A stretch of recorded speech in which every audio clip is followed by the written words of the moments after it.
Krishna enchants the world, but Radharani enchants him. Therefore, she is the supreme goddess of all. Jagat Mohan Krishna, Sanhara Mohini, Ateva Samastera Para Thakurani. So Radharani is a Thakurani. Radharani Thakurani. Krishna is a Thakur, but he's a Thakurani.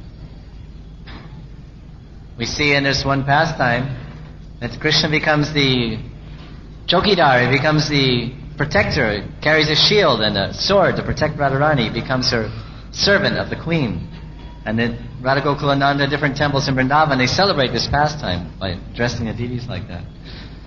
You can read something about the beauty of Radharani, her beautiful form. Prabhupada makes one quote. He says that, this is from one lecture, he says if one is attracted by the beauty of Srimati Radharani, then he's no longer attracted by the beauty of this material world.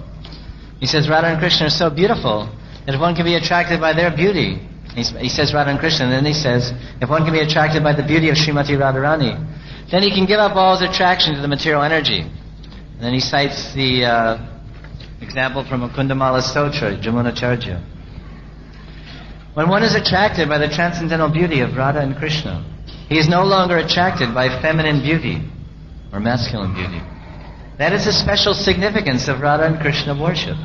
That is testified to by Yamunacharya, who said, since I have become attracted by the beauty of Radha and Krishna, when there is attraction for woman or the memory of sex life with woman, I at once spit on the thought and turn my face in disgust. That's his quote.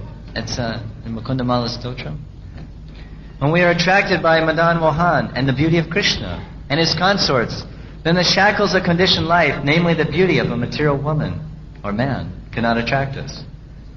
So the beauty of Radharani is described in various shastras, but specifically in the Radha Krishna Ganidesh Deepika,